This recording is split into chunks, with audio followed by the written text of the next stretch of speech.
But yes, I'm still running. You broke the bones, you loose my chains, carried the cross, oh my shame, oh my shame. You know I believe it, but I still haven't found what I'm looking for. But I still haven't found what I'm looking for. But I still haven't found what I'm looking for. But I still haven't found what I'm looking for.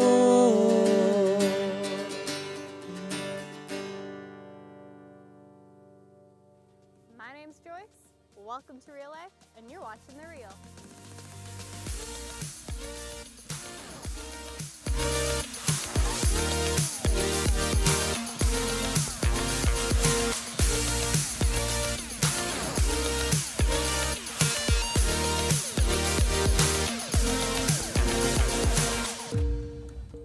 This month's Real Kids theme is God is with you.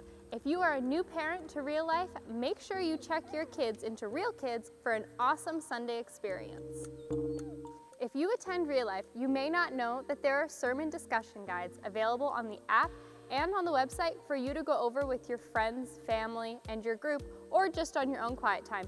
Visit the website or visit the app and click on the resource tab to find them. We will be having a men's breakfast on Saturday, June 3rd from 9 to 11 at the Chelan Senior Center. Join us for food, fellowship, and fun.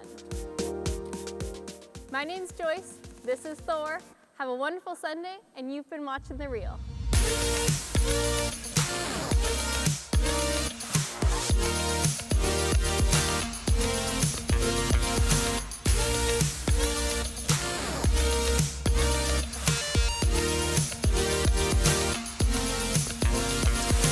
Well, good morning, everyone. Good to see your faces. My name is Billy. Hey, everybody online. I work here at Real Life. I'm the campus pastor in Brewster, and I don't always get to talk or preach every Sunday, but when I do, I get pretty excited. So excited about this morning. One announcement that I want to let you guys know about is the Care Nut Baby Bottle Drive. We do that here at our Brewster campus. So the folks here, if you weren't here last week, we started. There's these little baby bottles. You can take one from our Count Me In table, fill it up with spare change that you got sitting in your truck or your car, or it's on your coffee table on the way. And the great news is all that change that you aren't using all year long, it can go to help single moms, moms in need who have kids, moms-to-be, and CareNet does a great job supporting local moms in our area, so we love to support that cause every year from Mother's Day to Father's Day, so please grab one of those on the way out. We'd love for you to join in with that. Another exciting thing I want you to know is we have preaching here this morning, but we also have one of our own, Kyle Wolber. He's going to be preaching a couple weeks later, so a couple weeks here in the next month that are going to be fun here in our Brewster campus with some local people getting to talk. We are continuing our series. If you haven't been around, we've been in a series called Unraveled, Lies We Believe and the Truth We Forget, talking about lies that are sometimes toxic, sometimes damaging to how we see ourselves, how we see the world. And this morning we're going to pick up on a lie that I'm valuable by what I achieve, and then offer you some truth. So I'm glad you're here. Let me pray for us, and then we'll keep going. God, we thank you for today. Thanks for this place that we get to be. We don't have to worry about, danger or any of those kinds of things. We get to sit here and kind of just relax, be who we are. God, I pray for people who are online, people in Chelan, people here in Brewster who are listening to the music and to the message, that they would be encouraged, that they know that you care about them, that you're for them, you love them, and you're with them in all things. And we pray this all in the name of Jesus. Amen. Would you please stand and sing with us?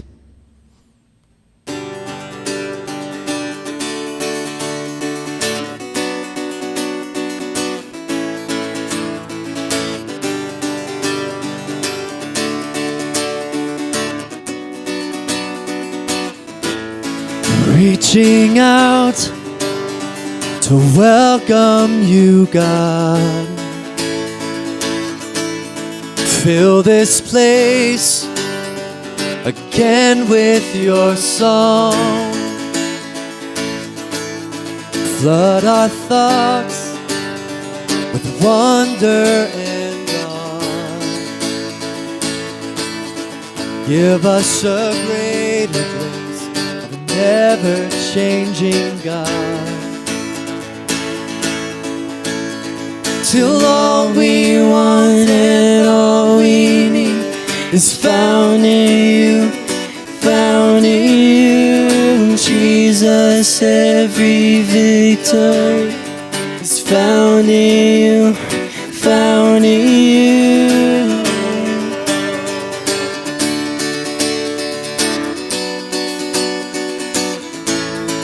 Open wide our hearts now to yours.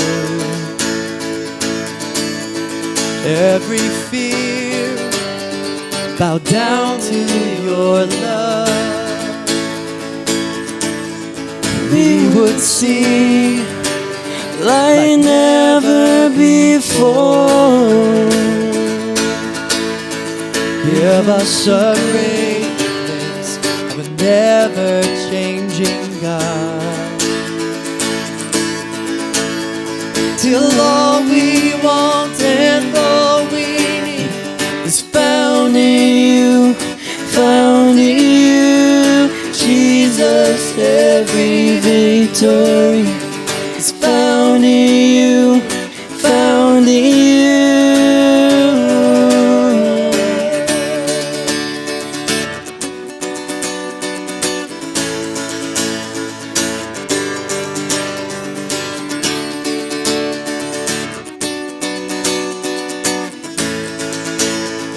And in your presence there is freedom.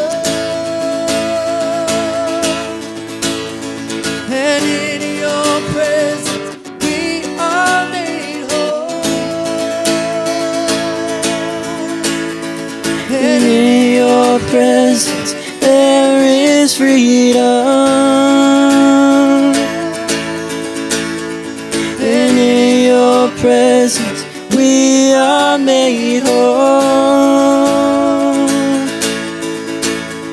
Till all we want and all we need is found in you, found in you. Jesus, every victory is found in you, found in you. Till all we want and all we need is found in you, found in you. Jesus, every victory is found in you, found in you.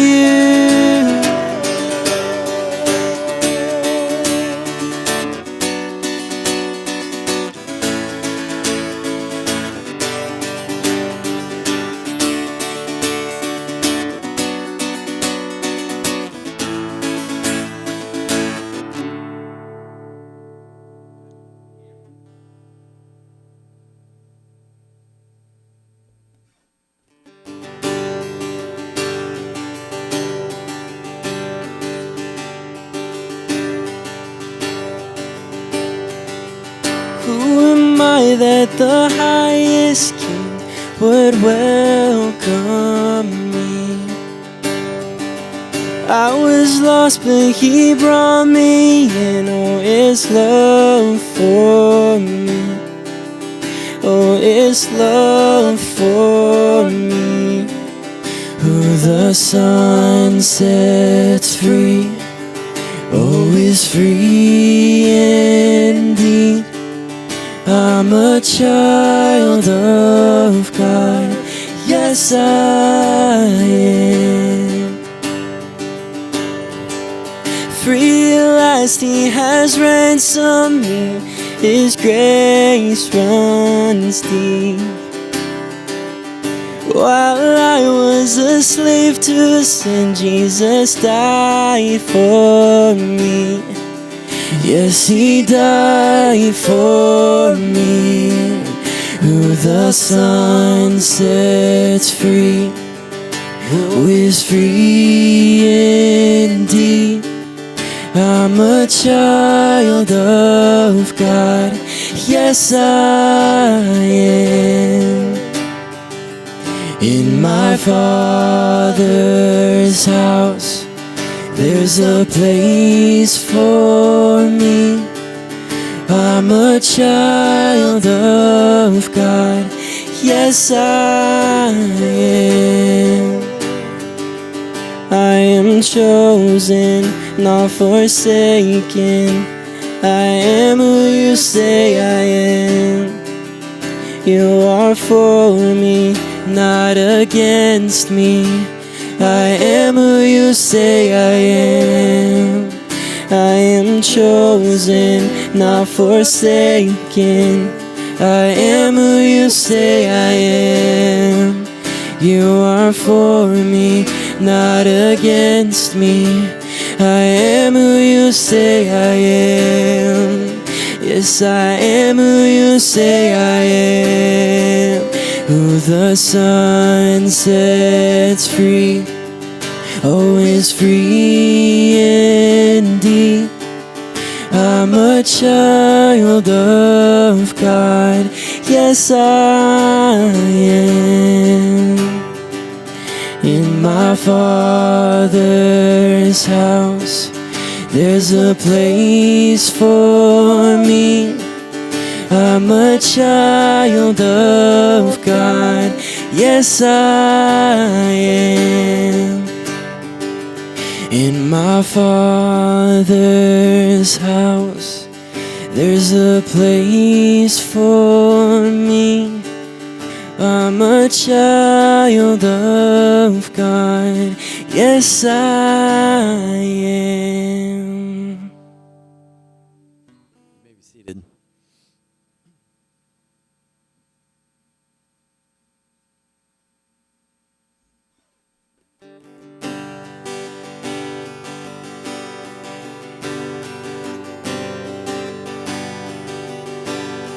Christ is my firm foundation, the rock on which I stand, and everything around me is shaken. I've never been more glad that I put my faith in Jesus, 'cause He's never let me down. He's faithful through generations. So why would He fail now? He won't. He won't.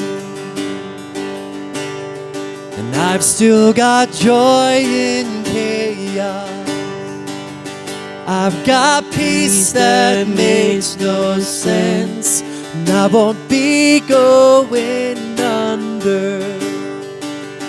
I'm not held by my own strength, 'cause I built my life on Jesus.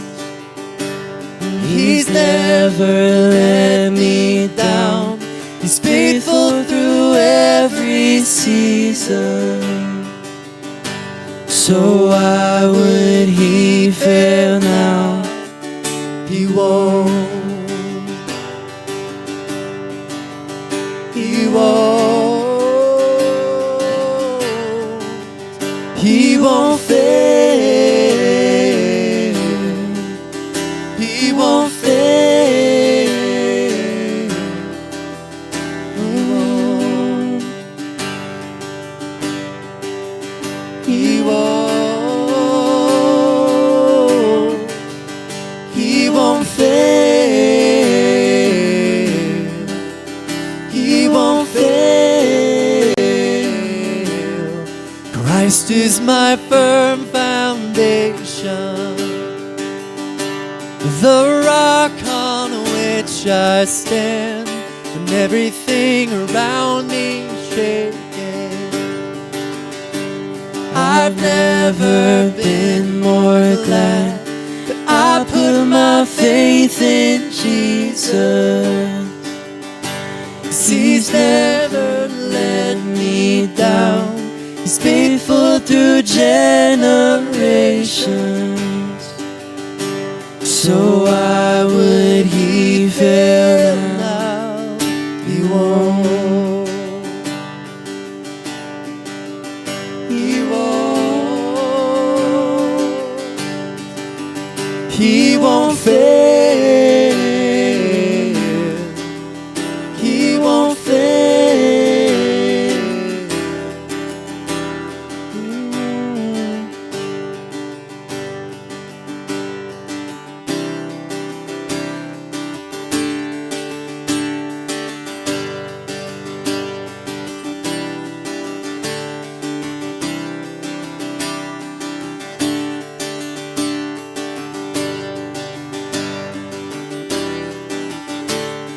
The rain came, wind blew, but my house was built on you.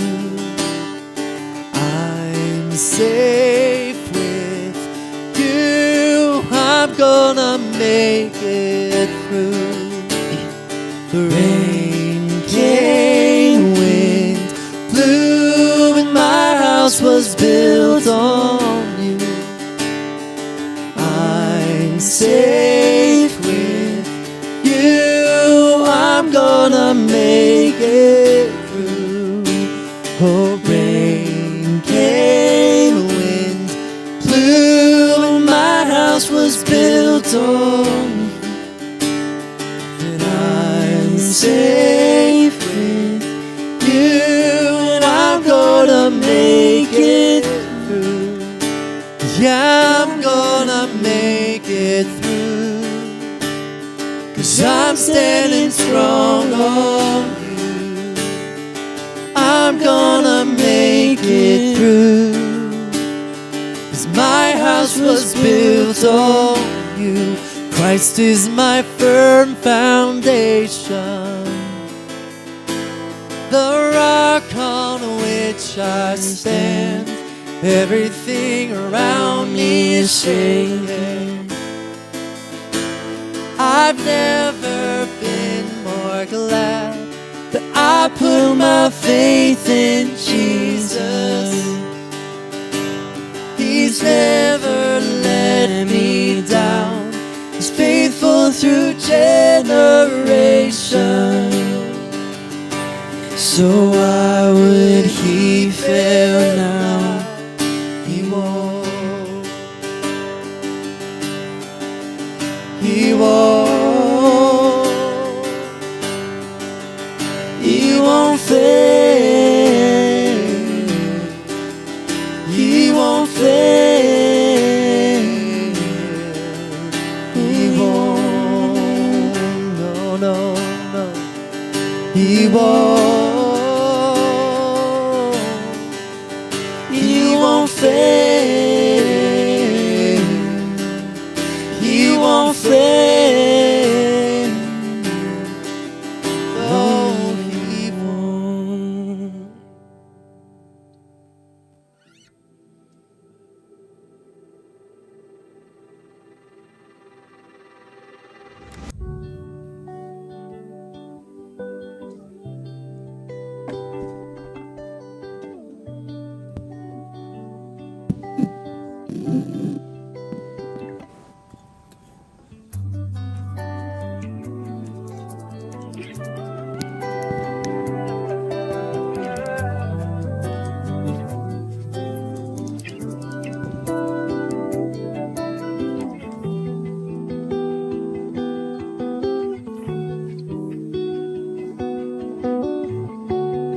I can't do this.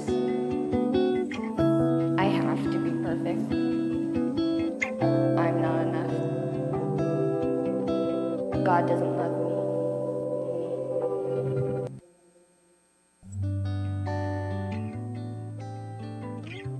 It's gonna be in my head. I must keep trying. I am wanted. God wants to hear from me. I am gifted. God is proud of me. I am more than enough.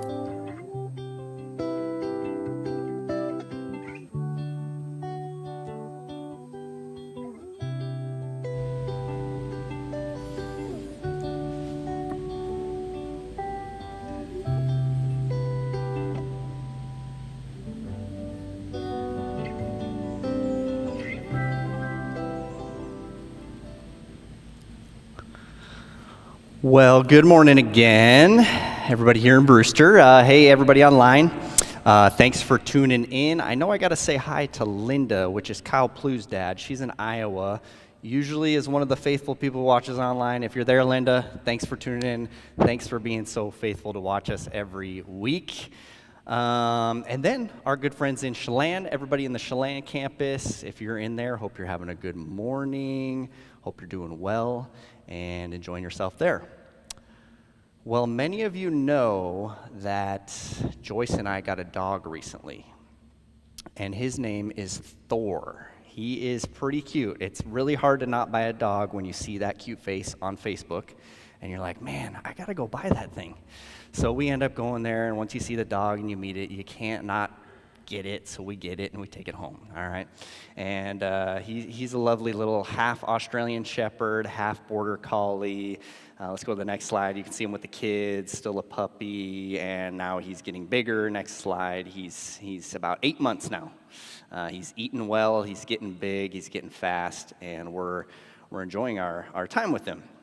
And one of the things that a lot of people said to us was, "You're crazy. Why did you get a puppy?" Because we were going to have our third child in March, and we got him in December 2022.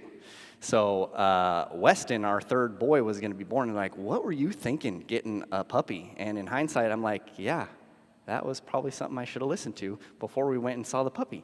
But we trudge on.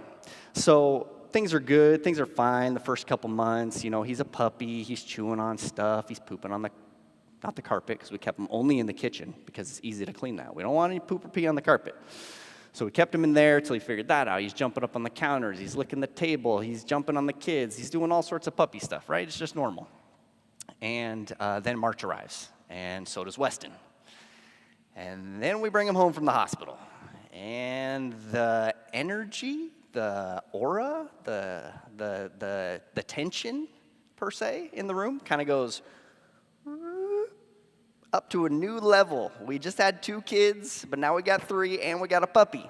And so we're like, okay, thank God. Our mother-in-law, my mother-in-law, it's not our mother-in-law, it's my wife's mom, my mother-in-law. She comes to visit. She's going to stay with us for a couple weeks, help us out, you know, do some things, chores, make meals, just make it a little easier to transition, right? Which is great. We loved it. We were soaking it up. And Thor continues on with his puppy self, and he's doing all sorts of things to drive her crazy, to drive me crazy, to drive my wife crazy, and then she leaves, and then it gets even more crazy, because now we got to do everything, and the puppy is still here. So I go to town. I'm kind of a weird guy that I like to go watch YouTube videos about something that I don't understand, and I get like super ultra focused on something. So I'm like, I'm gonna train this dog so he will do everything I tell him to do. And so I'm on YouTube videos, I'm watching all these things, and I come across this guy whose name is Garrett Wing, and he's a professional dog trainer. He's been a dog trainer for about 20 years, worked for the police force, trained dogs, and he's got lots of experience. So I learn all this stuff from him on his YouTube videos. So I'm sitting down with Joyce, and we're kind of talking, you know, at night, just normal, sitting on the couch, talking, and I'm like, hey, babe, I've been watching these YouTube videos by this guy. He's really experienced, like he knows what he's talking about, and I think I'm learning some stuff, but I think we could take it to a new level to where we could really get Thor trained up, like he would be an excellent dog. And we're kind of going back and forth. We're like, I mean, he's got these online courses, but is it really worth it? Is it going to work? Are we going to have time to put into it? And finally, we decided, you know what, let's do it. Let's get the course. Let's get a course. Let's get some training going. So we go start watching them together at night. And there's this really interesting thing that comes up in the training. It's called the wet concrete theory that Garrett Wing starts talking about. And the wet concrete theory is this. He says your dog has like a foundational time in its life between 1 to 2 years, okay? And it looks like this. I'm not very good at geometry and drawing, so bear with me. And it looks like this. And let's say this is a 6-foot deep foundation. So it's thick, it's good. And the wet concrete theory is the idea that the first 2 years, imagine a concrete truck, you're filling up this foundation and it's wet. It's pliable. You can move it around. You can mold it, shape it the way you want it to be. Well, that's how it is with the dog in that first 1 to 2 years. Very pliable, which is good news for us dog trainers. So you want to put good things in there like sit and stay and heel and don't bite my shoes and don't jump on Liam and whatever else is a good thing, right? We want to put all that good stuff in there. But the fact is, some bad things get in there too. Peed on the ground. Now you're chewing on my countertop. You think it's okay to jump on everybody who comes into the door. You think that it's a good idea to scratch and claw at the floor. Like bad things, right? And that's just the way it is. But the good thing is, in that 1 to 2 years, he says, is you can kind of have the ability to kind of get those out of there and keep as much good stuff as you want. So that's the wet concrete theory. Super cool. By the way, Thor is miles beyond what he used to be then. He's healing off leash with me. He's listening. He's sitting. He's downing. He's doing all sorts of things that I love. Good. He understands the commands now. He understands what's good, what's going to be helpful for him to enjoy life more and for me to enjoy life. Well, the interesting thing, as I'm geeking out, I continue to do, it's kind of something that like pastors do. They like think about normal everyday things and then you try to like think about how that applies to like life and stuff. So I'm kind of weird that way and that's what I do. And so I'm thinking about concrete theory and I'm like, man, that really applies to like life and us as humans. And so the wet concrete theory applies to humans and culture. We are products of our culture.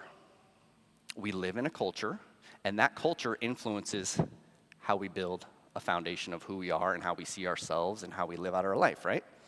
The ingredients that we feed on, the messages we tell ourselves, the commands that kind of guide how we see our world.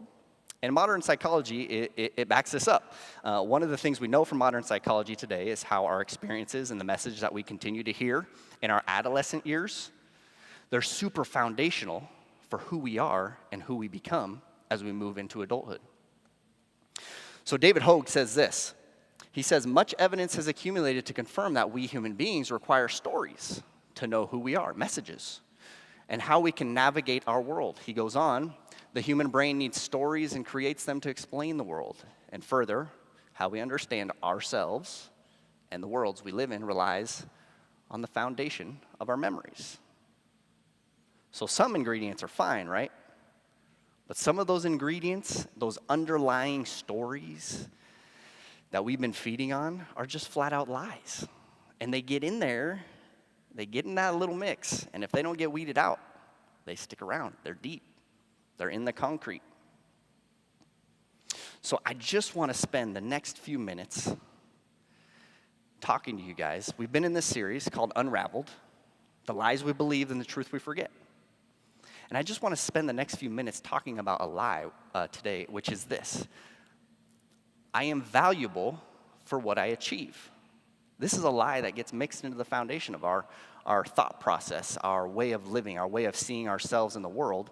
And then I want to offer a truth as we get further along that my value is secure by choosing to be a child of God. Choosing to be a child of God. So, now there's this floating thing that's floating around that I call the alluring approval of achievement. That kind of undergirds that lie that I just told you, that I am valuable for what I achieve. And undergirding that is there's these 3 unhealthy ingredients.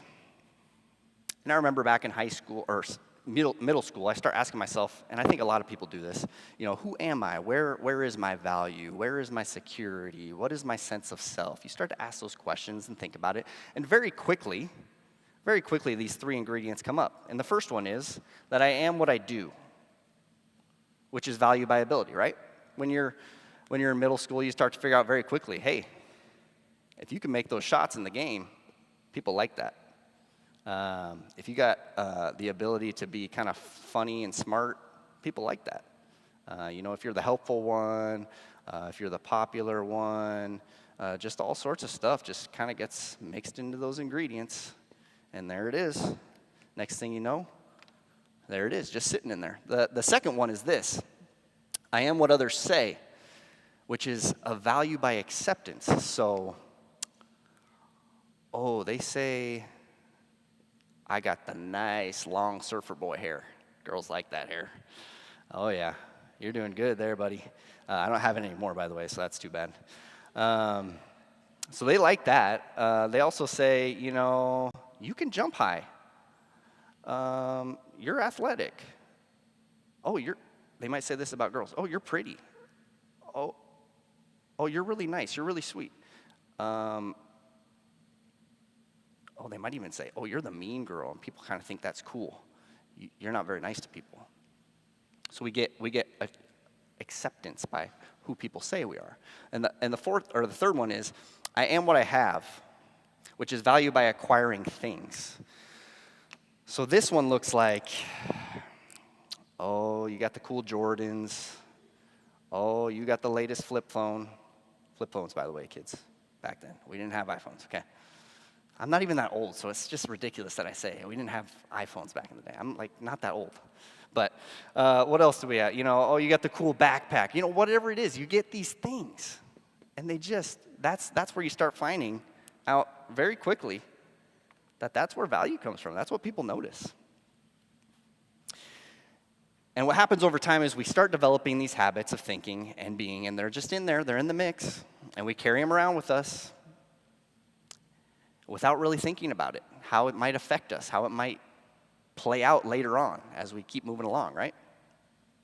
So let me try to tease this out just a little more, give you 5 signs of an unhealthy value diet, and maybe these ingredients have affected you. Maybe they haven't, but maybe they have and you didn't realize it. So the first one's this. Number 1, you worry about what others think. Now, if you've ever given a public speech, if you ever talked in front of a group of people, you get nervous, right? I get nervous when I come up here and talk, I'm going to be honest. You get nervous. Why do you get nervous? You get nervous because you care about what other people think. You care about what they're going to think about how you said that or how you delivered that or how you look or whatever. You worry about what people think. I remember when I was at Columbia Bible College in Abbotsford, British Columbia. I went to do my undergrad in Canada. And I lived on campus, and so you walk across campus to get to the classrooms. There's this main building, and this is where all the classes were. And you come up to the double doors after you walk through the beautiful campus. You open the door, and there's 2 stairways. One goes up, and one goes down. Well, the one that goes up goes to the heavenly realms, which is a window. You get to see scenery when you're in class. So if you get bored by what the teacher's saying, you can look out and see beautiful birds or flowers or whatever you want to see. And then there's the dungeon of distress down below where the classroom is, right?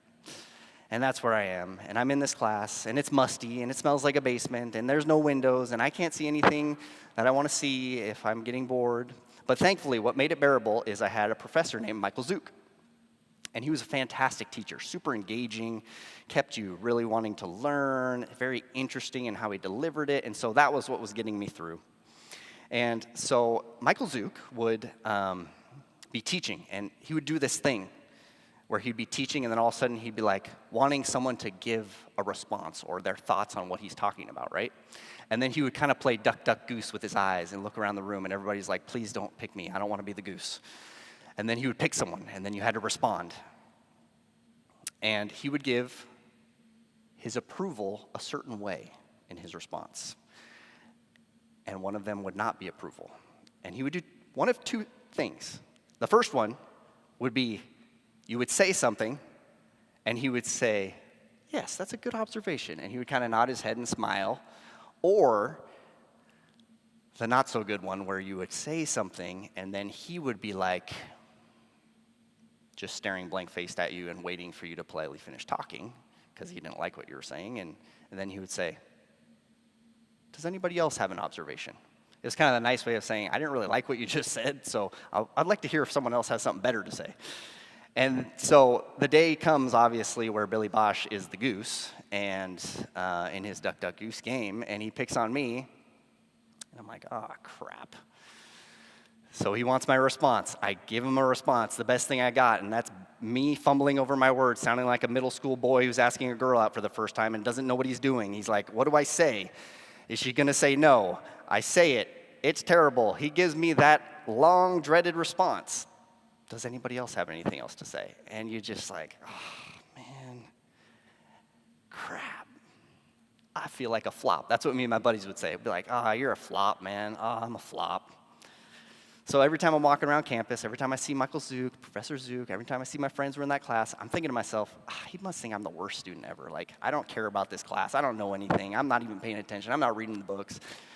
Same thing with my classmates, because I care what other people think. We care what other people think, right? Maybe for some of us, we post stuff on social media, and then we go back 12 seconds later, and we're like, oh, did someone comment on that? Did they like it? Oh, we take a selfie, gonna send it up there, selfie from another angle. Does anybody like this? Does anybody like this? Waiting for a like, doesn't come. We get consumed with what other people think. Come on, how many of you would say you have cared too much what people think at some point in your life? Just go ahead, raise your hand up. Come on, throw it up, don't be shy. Now, if you look around, you don't see anybody raising their hand, look at them and say, you care too much about what people think to raise your hand when he asks you that question. The second one, we're often overly sensitive. Often overly sensitive. I can be that way. For example, for church, I sing a lot of songs, right? Well, there can be a time where I pick a song and I'm like, ooh, baby, I'm crushing this one. I can't wait to sing this at church. And I'm getting ready. I'm preparing that song. And I'm like, Joyce, babe, you got to hear this. And she'll sit down on the couch, and I get my music stand, and I get my song, and I get my guitar, and I start playing my guitar, and I sing my song. I'm just singing my heart out. And I'm like, what'd you think? And she's like, nice. I'm like, come on, someone's got to call John Legend's agent. Someone's got to get a hold of Chris Stapleton's publisher right now, because they're going to want to record this thing. They're going to want this. This is it, man. Come on, I got to get signed somewhere. And that's her response. Nice. Come on. And then I come to church, and I'm like, all right, I didn't get Joyce. Watch this. I'm going to get someone in Brewster. Singing my song. No claps. Nobody talks to me after. Oh, good song. I'm just like, it's like I don't need that, but I'm overly sensitive, right? We get overly sensitive about things, whatever that thing is in your life. Or maybe you get a new outfit, or a new pair of shoes, or you get your hair did, and you're like, and the person who sold you the shoes, you wore them, you put them on in the mirror or that outfit, and they're like, oh, baby, you look good, or oh, man, you look stellar, dude. You're looking good. And you're like, yep, I'm going to wear these out in public Monday morning when I go to work, and you're doing that, and you're strutting your stuff, and you're walking down the aisle. Nobody notices it. And then you go home, and you're like, oh, man, what's wrong with me? Like, what? Did I, put it on the wrong way? Did I not wear it the right way? What's going on? And we get overly sensitive. Or you call a friend, you text a friend, they don't DM you, they don't call you right back. It takes longer than you thought it should take, so you start to worry. You're like, oh, I thought we were like BFFs. Why are they not calling me back? How come they haven't called me back? Haven't they texted me back? Is there something wrong? Is our relationship unsteady? Did I say anything wrong? Is there a misunderstanding? And then you start to find yourself being overly sensitive. It can sometimes be something even smaller than that, where maybe you're walking through the hall or you're walking down the street and someone sees you and they're like, hey, are you doing okay? And you're like, am I doing okay? What's wrong? Did I do something wrong? Is there anything wrong? And we get oversensitive. Or maybe it's this. Maybe you compromise your values. A third indicator is that you might be living for that approval, is that you might compromise your values. Maybe you're into your career. Maybe you're well into your career, and you're doing well. You know, you're loving your job, and you have a value that you really want to take your family's time and being with your family seriously. Like, that's super important to you. And you get into this career, and all of a sudden your boss starts saying, hey, man, I need you to put in more hours. We got to get this done. We got to get this done. And it just keeps coming and keeps coming. And you're like, okay. And you do more hours. And you start to come home later. And you're not home for dinner with your kids. And you're not there with your wife like you want to be. And you start to compromise your values because you kind of care what your boss thinks, and you want to keep that career kind of moving in the right direction, right? So we kind of compromise our values. Or maybe it's you believe that you shouldn't gossip. I shouldn't talk about people when I'm not around them. If there's something I need to say, we should sit down and have coffee, maybe hang out and talk about it. But then you're around that person that you think is really influential, you really look up to them, or you really care what they think about you, and you kind of start to they're gossiping, and you're like, it's okay, I'll kind of jump in, and you do, and then next thing you know, you're kind of just compromising your values on gossiping. Or you believe in being debt-free, and you're like, I want to manage my money well. I don't want to just buy stuff like crazy. I don't want to get into a hole. I want to, save for stuff, have fun, retire later, be well off, and be able to do that. But then you end up buying things that you don't really need with money you don't really have, and you want to try to impress people you don't even know. Why? You compromise your values because you want people to like you based on what you have or what you look like. Which leads me to the fourth one. You make impulse purchases.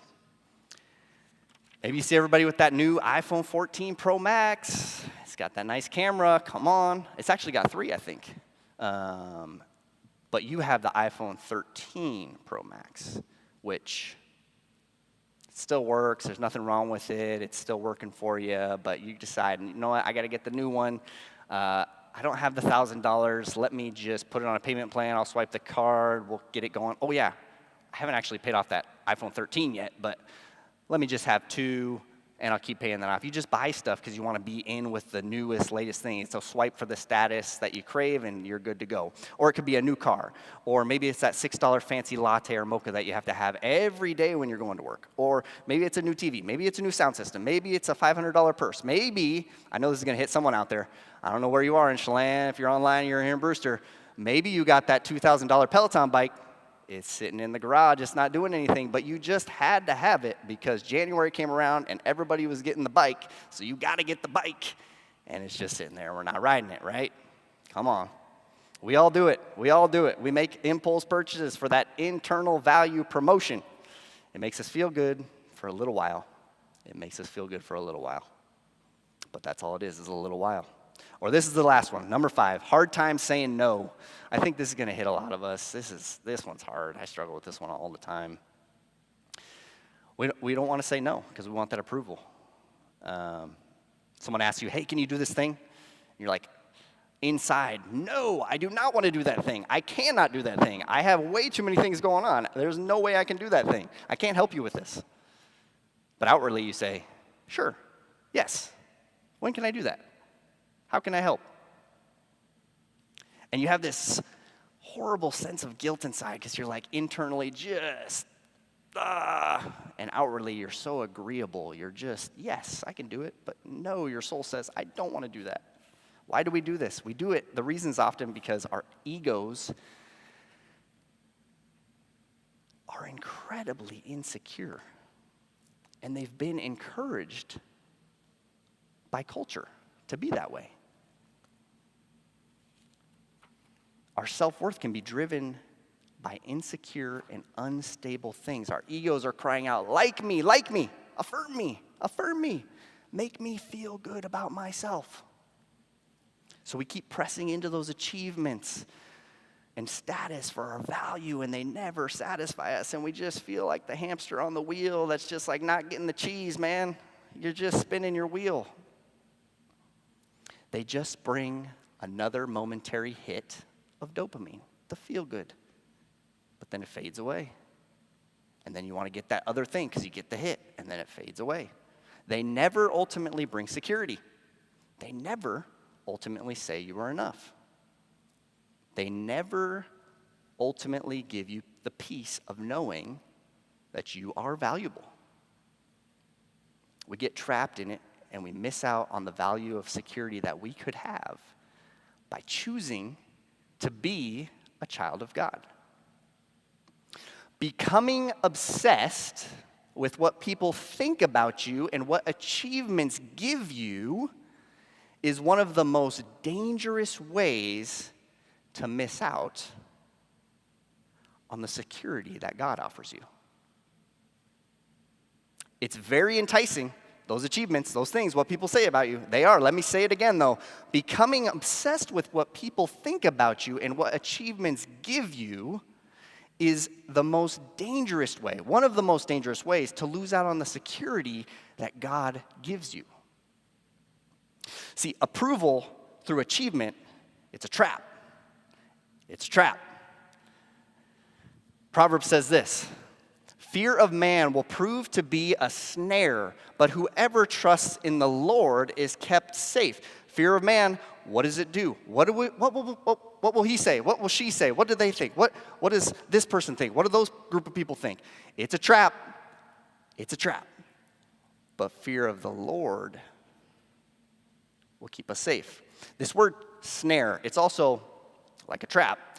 And how you can kind of picture it, the word there is like a hook that people would use, and you can like put it in an animal's nose and you kind of like drag them around wherever you want to go. Or maybe here's another example that can help you visualize. Imagine a 150-pound Great Dane, 150-pound dog, a Great Dane, that's untrained, no training, and an old lady taking that dog on a walk, and it's going to do whatever it wants. There's no way that lady's going to stop that dog. I'm telling you what. She will hold on to the leash, hoping, dear God, please stop Great Dane, but it will not. It will keep running and drag her all over the place, and that's what we kind of look like. We're in a trap. What do you think? What do you think? What do you think? How do I look? How do I look?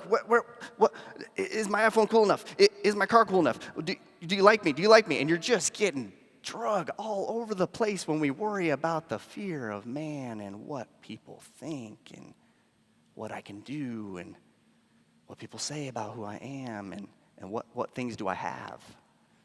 You get drug around. The approval, this is the problem. That approval and value security we're looking for in all those places, it's never going to make you feel secure. And we see it all the time in famous people who've done it all. Has anybody seen Ace Ventura, Pet Detective? Anybody? Come on. Jim Carrey, one of the funniest guys in the world, super successful, has tons of money. I mean, he could probably do anything in the world he wants. This is what he says, and it captures perfectly what I'm talking about. I wish everyone could experience being rich and famous so they could see it wasn't the answer to anything. Now, come on. I'm not saying never do things. I'm not saying don't ever care about what your character is like. I'm also not saying never buy anything ever. What I am saying is when those things start creeping into your personal value territory, you better watch out. Be careful. Be careful. Why? Well, because what happens if you lose your job? What happens if you lose that ability that made you super valuable to people? What happens when you retire and you're done working? What happens if people don't see you the way they saw you before? What happens if you don't have the things you once had? It's a trap. And I don't know about you, I don't like being in a trap. I don't like feeling trapped. I like being controlled by things that are pulling me around, especially by something that's never going to pay off. It's exhausting trying to live up to what's valuable in our culture when it changes every day, every second, every status update because of what you do, what people say about you, and what things you have. So, that was all kind of like, man, that's a downer. Dang. Culture gets us, man. It's rough. But I've been waiting all week to talk about the next part, which is the fact that you can have secure value truth. All that stuff that was negative, that gets in our way, that gets mixed in here, it doesn't have to be that way. There is secure value truth. And if there's no security in the culture of achievement, this is where we can go. The truth is this: my value is secure by choosing to be a child of God. You can be secure, never changed. Check this out. There is this guy named Paul, and we say this a lot here at Real Life. We talk about Paul. Paul is this guy that used to not be a Christian, then he became a Christian, and he wrote a bunch of letters in the New Testament, and we learned a lot of stuff from him about what the faith is. Well, he wrote in this book, it's called the book of Galatians. It's a letter. And some say that this little book, it's a short one, is kind of his synopsis, shortened version of another book he wrote called Romans, which is longer. And they say in Romans is kind of like his magnus opum, that was his work of his lifetime kind of thing. All the important things that he wanted to say that you need to know if you're going to consider being a believer, he wrote them down in Romans. And then what he did in Galatians when he was talking to them, he's like, hey, I only got 6 pages, so I'm going to get it down quick, and I'm going to be real succinct about it. So this is where this is coming from. And this is what he says. This is what he says in Galatians. He says, but when the fullness of time had come, God sent his son, born of a woman, born under the law, in order to redeem those who were under the law so that we might receive adoption as children. He goes on. And because you are children, God has sent the Spirit of his Son into our hearts, crying, Abba, Father. So you are no longer a slave, but a child. And if a child, then also an heir through God. You are not a slave to do, you are free to be. When you choose to be a child of God. You're not a slave. You're not trapped, is what he says when you make that choice. You are a child. You are an heir. I don't know if you know what an heir is, but let me tell you what an heir is. What does being a child or an heir of God's family mean? Check this out. It means a new status. Status update, child of God status when you choose that and make that decision. Here's what the Gospel of Matthew says, which is a book in the Bible as well. There's 4 Gospels. There's Matthew, there's Mark, there's Luke, and John. And I find it so interesting that Matthew is the first one that starts off the whole New Testament. And what I'm about to share with you about this new child of God status is right at the very beginning of this gospel letter. Right in the very beginning. It's in the 4th chapter. And there's 28 chapters. So it's right there at the beginning. And usually when someone says something in the beginning, it's very important. And this is what it says, a very important insight into God's view of his children. As soon as Jesus was baptized, he went up out of the water. At that moment, heaven was opened, and he saw the Spirit of God descending like a dove and alighting on him. And a voice from heaven said, "This is my Son, whom I love. With him I am well pleased." So a child of God status is, you are loved. God is pleased with you. When you choose to be a child of God, you are not valuable because of what people say about you. You're valuable because of who God says you are. There's a difference. That's not changing. No. It's not about what you do. It's not about what people say you are. It's not about the things that you have. When you're a child of God, it's who God says you are. That's where the security is about who you are. You can focus on pleasing God instead of pleasing people. This has been very revolutionary for me. I'm going to share this with you guys over the last 5 years. This has been changing my life. Maybe it'll change your life too. Maybe you've learned this before me, but I'm still working on it. You can't please everybody. You can't please everybody. But you can please God. You can please God. And he tells us right there that he's pleased with us when we are his child. Live for the approval of God instead of the approval of people. Let go of your drive to do and choose to be. Here's what else you've got going for you when you make that choice. God's truth is your shield against the lies. God's truth is your shield against the lies. Check this out. Watch what Jesus does when the lies start coming at him. He shows us exactly how we can do this. Jesus, right after he gets told who he was, right after he says, God says, "This is my son. You're loved. I'm pleased with you." He goes out, and this is what happens right after that. Then Jesus was led by the Spirit into the wilderness to be tempted by the devil. After fasting 40 days and 40 nights, he was hungry, so he's very vulnerable. The tempter came to him and said, "If you are the Son of God," testing that identity, if you are, which he just was told he was, tell these stones to become bread. There it is, test number 1. I am what I do. Hey, Jesus, do something, and that's what will make you valuable. Turn that bread into stone. And Jesus answered him, "It is written, man shall not live on bread alone, but on every word that comes from the mouth of God." God's truth is the shield against lies. # lie denied. All right? Let's keep going. The story continues. Then the devil took him to the holy city and had him stand on the highest point of the temple. If you are the Son of God, he said, throw yourself down, for it is written, he will command his angels concerning you, and they will lift you up in their hands so that you will not strike a foot against a stone. There it is, folks. Test number 2. I am what others say. He's like, hey, Jesus, go up on the temple. Everybody's going to see you. This is the Holy of Holies. Everybody will see what you do, and that when you make that choice, God's going to send his angels, and they'll lift you up, and everybody's going to say, oh, my goodness, he is the guy. He is the Son of God. And Jesus answers, it is also written, do not put the Lord your God to the test. He has the shield. He used God's truth. Hashtag, lie denied. And then the tempter gives him one last shot. Again, the devil took him to a very high mountain and showed him all the kingdoms of the world and their splendor. All this I will give you, he said, if you will bow down and worship me. If you will bow down and worship me. There it is. Test number 3. I am what I have. I'll give you everything, Jesus, if you just worship me. Come on.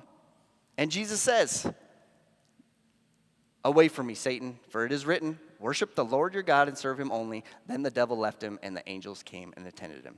Hashtag lied denied for the third and final time. Jesus was able to use God's truth as a shield for the lies when they came. The only way to change or avoid a lie is to replace it with the truth. It's the only way. You got to get something else to take that thing out. And Jesus stands up to all 3 tests, and that is his encouragement and a warning to us as well as we choose, as those who choose to be a child of God. What we do, what others say, and what we have, it's unstable. It's never going to satisfy.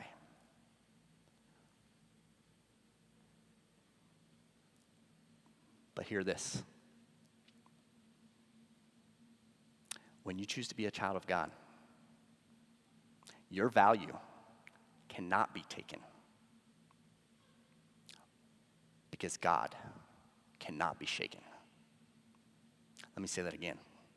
When you choose to be a child of God, your value, it cannot be taken because God, the one who called you by name, cannot be shaken.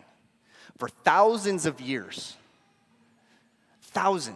there's been stories over and over again of this God who can't be shaken. They say things like, he is a refuge. He is my strength. He is an ever-present help in times of trouble. He cannot be shaken. And when you choose to be his child, that child of God status, it can't be taken from you. Because the one who called you by name, the one who named you, the one who has you in his care, he can't be shaken. That is security. Not what other people say you are, not what you can do, not the things you have.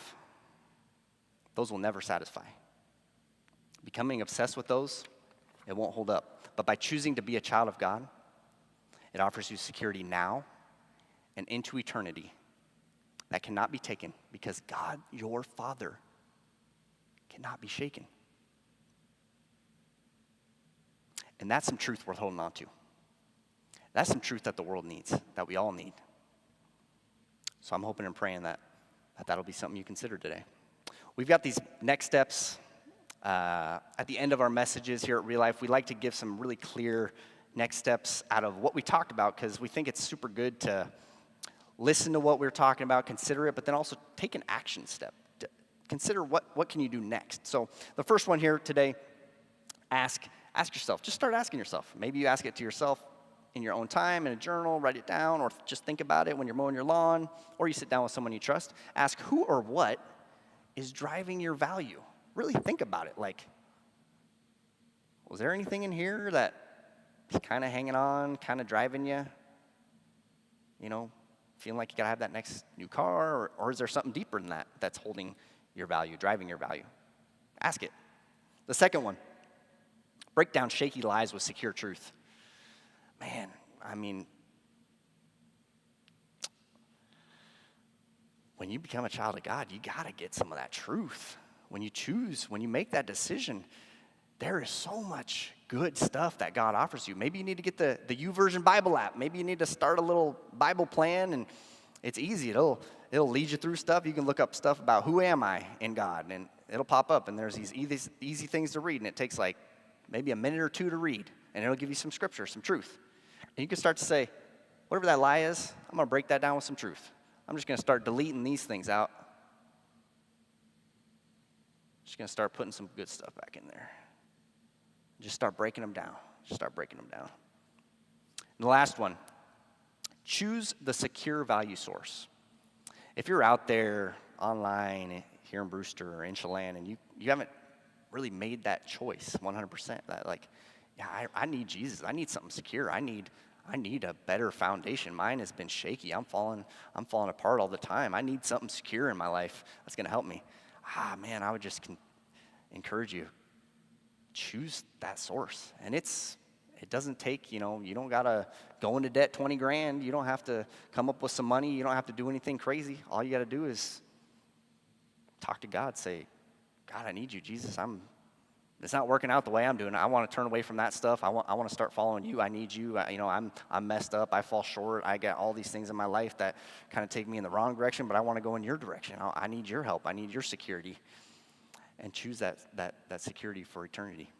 I'm hoping and praying that if that's you, if you're here, if you were listening, if you're considering that, you would really just make that decision. It's the best decision you'll make in your life. It's the most important decision for here and now and to eternity. So thanks so much, Chelan, for joining in with us. Let me turn it back to Megan, and then I'll pray us out here. God, thanks for today. Lord, we're living in this world, and you love us. And God, you have everything we need. You are secure. You are a refuge. Lord, help us to remember that if we already know who you are, because it's easy to forget. And God, I especially pray if there's anybody listening that if they haven't made that choice and they're just struggling, I know what it's like to struggle and just wonder, am I valuable? Am I secure? God, that your peace and your love would just fill them up, just refresh them, lift them up, make their shoulders stand tall in you, knowing that when you are a child of God, your value cannot be taken because the God they're holding on to cannot be shaken. I pray this today. God bless all these people, and it's in Jesus' name. Amen. Thanks so much for being here, guys. Have a great week, and we'll hopefully see you next time.